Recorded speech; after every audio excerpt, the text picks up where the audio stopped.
Yo, what's going on, guys? Today I'm bringing you another showcase for one of my favorite characters in Duet Night Abyss. I am still sick, so if I sound unenthusiastic when I'm talking, I promise you I'm not. My throat will not let me send my voice into the void. So Outsider is one of the coolest characters in this game. He has dual blades as his primary weapon, which means, you know, already have to main him. Him and Berenica right now are just two of my favorite characters, even though Berenica's not dual blades, but that's neither here nor there. This guy is so sick. I have some attack speed on him right now, so he's just like flying through these attacks like super fast. He has sliding attacks that can combo as well, charge attack, things like that. He's just super dope character. In addition to that, this guy is the master of stealth and the master of illusion. This guy can't be seen by enemies when he's in stealth. When he comes out of stealth, he does a quick burst of damage, sends these spikes flying out. They do a ridiculous amount of damage. And then in addition to that, when you use his ult, you attack even faster. It's actually kind of insane how fast you're able to attack here. I'm a really big fan of Outsider. I think he's dope. And I cannot overstate how strong this character can really get, especially when you're taking damage. Because even though he attacks fast like a maniac, this guy does the most damage when he's taking damage. So let me show you what I'm talking about. In his passive ability, when he takes damage, he generates one Fang Spike to attack the damage dealer. Now, it's only once per second, but the Fang Spike multiplier is absurd. It's like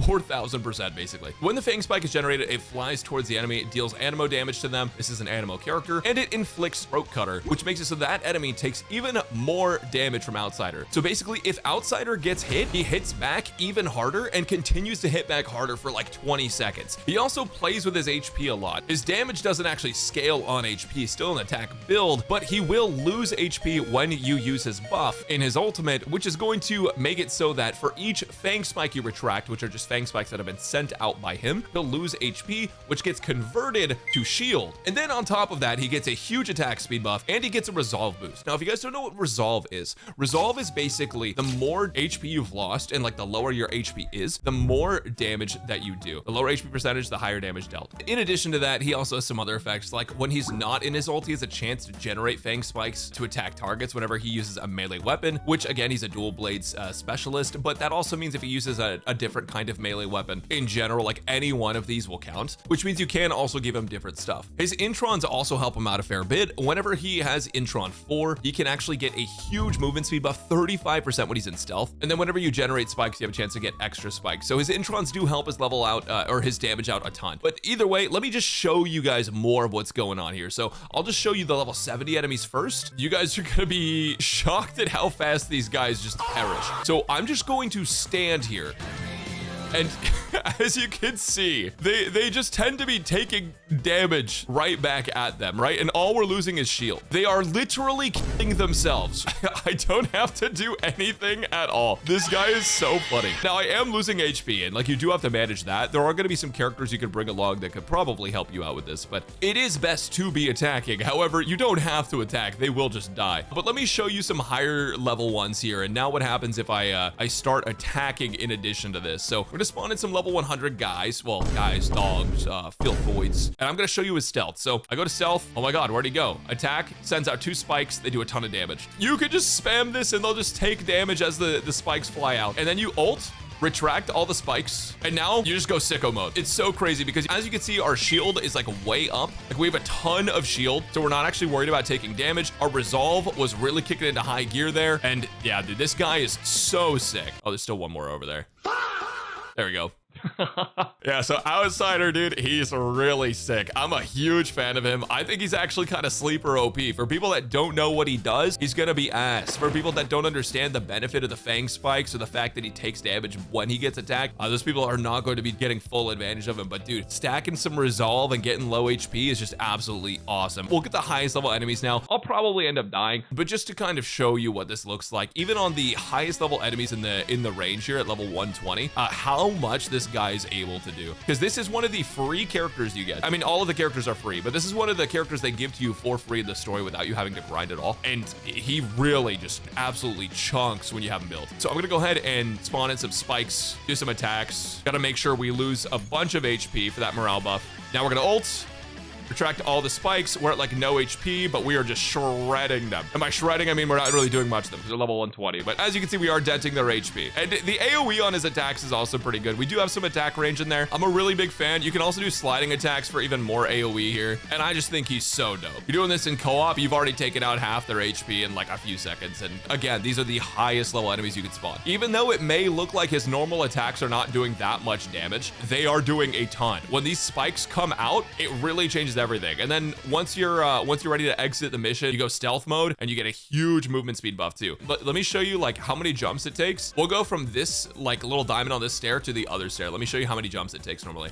1, 2, 3, 4, and you land there, right? Now you go to skill. 1, 2, 3, and it's like you're basically already there in 3. So he actually makes farming missions even faster, assuming that there's not some kind of HP wall. In addition to that, because his spikes come out in pairs of like 2 and they're not like huge AoE damage, he's actually really good against bosses because all of that damage gets concentrated on one single enemy. So against multiple enemies, he's actually not as good in terms of the amount of damage he's able to put out, because even though he can hit tons of people, his spikes are mostly single target, right? So against multiple enemies, he will just kill them over time though if you just I mean, check this out, guys. Like, especially if you're against enemies that are even lower tier than 70, they're just going to die from him attacking. You can tab out, play RuneScape. Again, every one of these characters I've showcased so far, I feel like, except Berenica, you can tab out and play RuneScape, man. It's really awesome. So you might be wondering about weapons. I actually have his probably best in slot weapon on. I say probably because like this is catered to him, but there might be some kind of like outlier that just goes crazy sicko mode. But as of right now, this appears to be his best weapon. It gives you attack speed buff. It also gives you HP restoration, right? So with that HP restoration, that is really huge for him, and he kind of needs it because he does drop down to 1 HP. And once you're through with that shield,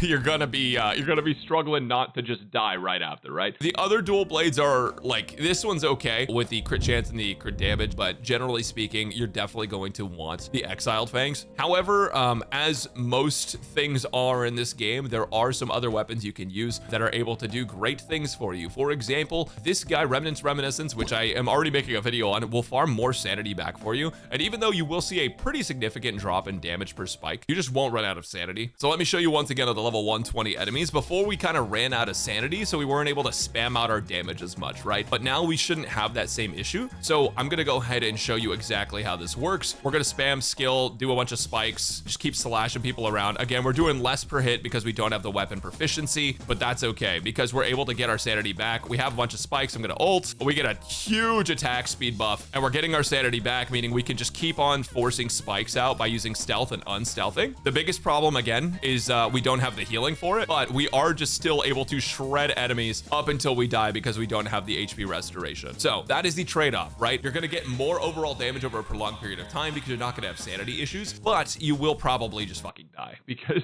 those guys at a high level that have that high HP hit pretty hard and you don't have HP restoration. So if you can find a way around that, which may happen with like specific characters, maybe specific demon wedges, it can be pretty goated. As for the ranged weapon, I haven't really found a ranged weapon that feels like in particular like super strong on him. He has proficiency with pistols, so that's what I'm using, and I ended up going with this one for the crit chance, crit damage, multi-shot. But there may be some other weapons that are great for him. I just feel like, you know, his range stuff you don't really care about because most of his kit's melee. You specifically get bonus damage for using melee. Range really shouldn't be your first thought here. As for Genie Mons, I'm using Animelf because it gives you HP back whenever you use the support skill if your HP falls below 25%, and it gives you resolve. It's even better for him because it's going to make him do more damage when you activate that passive as well. Just something to think about. If you guys are also wondering where to get copies of him, it's very easy. He's also in the shop as well. No extra crazy stuff. You just got to get the secret letters. You got to farm them out, but you should get one of him for just playing the game. Now, before I let you guys go, I'm going to go ahead and show you his demon wedges that I have equipped. But right now I have Blaze Resolve. There also is the option for Sphinx Trapped, which is